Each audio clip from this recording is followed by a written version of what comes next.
Good morning, students. Today we are going to start with the next chapter, chapter number 7th, that is Origin of Transactions, Source Documents and Preparation of Vouchers. After covering this chapter, you will be able to explain the meaning of the source documents and identify the various types of source documents. Today we are going to start with the chapter number 7th, that is Origin of Transactions, Source Documents and Preparation of Vouchers. As the name suggests, in this chapter, which we are going to study about the source documents. Source document means the origin of transaction, from where we can get to know the transaction or event the business has entered into. Now, the transactions are recorded in the books of accounts on the basis of evidences. These evidences are called as source documents. So the meaning of source documents is documents are the evidences of a transaction or an event.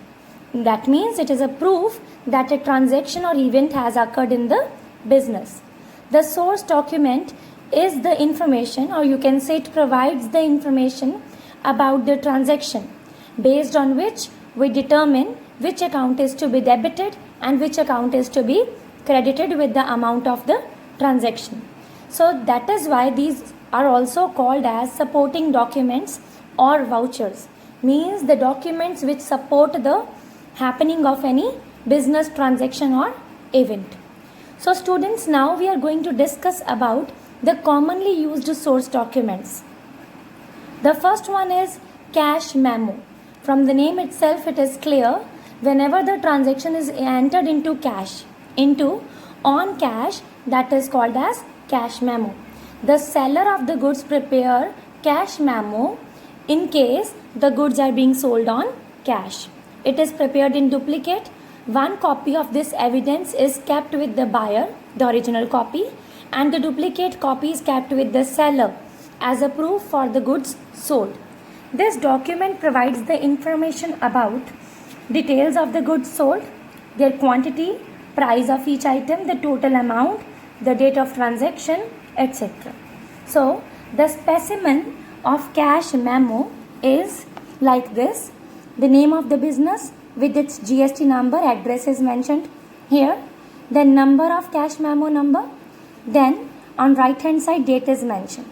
Then, we have 4 columns. First one for quantity, the number of units being sold, description of the goods, what is being sold, then rate, the price per unit, then we'll multiply the price with the quantity in order to get the total amount.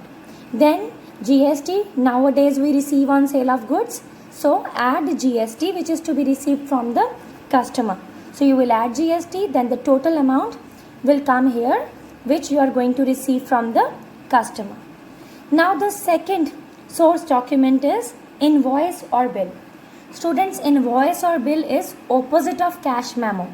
In the sense, it is prepared by the seller when the goods are being sold on credit. It is also prepared in duplicate. The original copy is again given to the buyer and duplicate is kept with the seller for maintaining the books.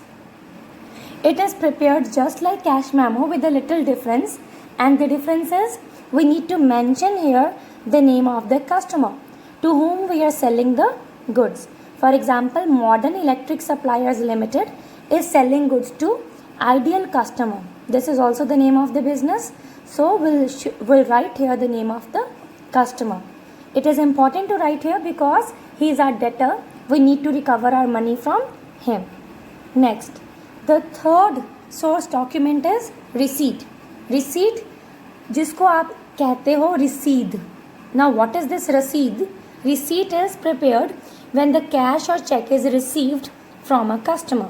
Whenever you receive cash or check, then you give him a receipt. That is also called a source document. It is also prepared in duplicate. Means 2 copies are prepared for receipt. Now we have a specimen of receipt like this. The name of the business with its address and GST number of the receipt, then date. These things will be common. These 3 things will be common to all the source documents. Then you are receiving money, your business is receiving money. So you will write here, received with thanks from. From whom you are receiving money. For example, in the last case of invoice, you sold the goods to ideal customer.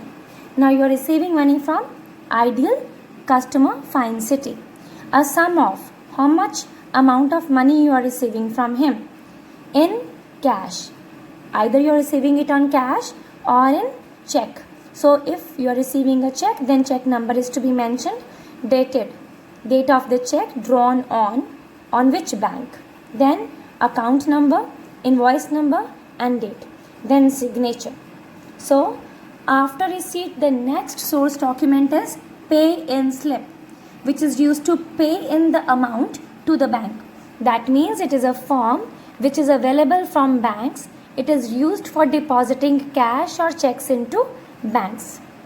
So in case your business wants to deposit money or check into the bank, it needs to fill in the pay in slip form. It provides the details like the cash deposits. In case of cash deposits, the notes of 1000, the notes of 500, 100, 50, 10, like this. And in case of check, it provides the information about the check number, the bank, name of the bank and its branch address. So this is used to deposit the money into the bank.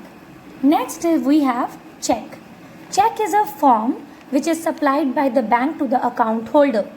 It is a document in writing which is drawn upon the bank, ordering the bank to pay the amount written in the check. Whatever amount you will write on the check, the bank is bound to pay.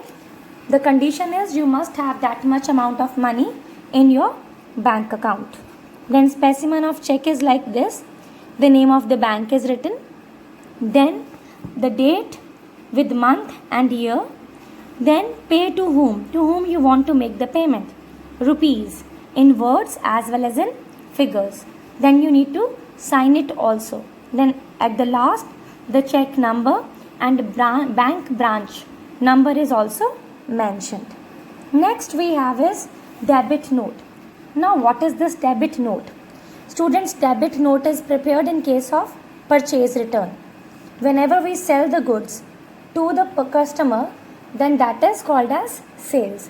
Whenever we are purchasing goods from the supplier, that is called as purchase. In case the purchases are defective, it is not as per our order, any case, we can easily return those goods and that is called as purchase return. So in case of purchase return, we prepare a debit note.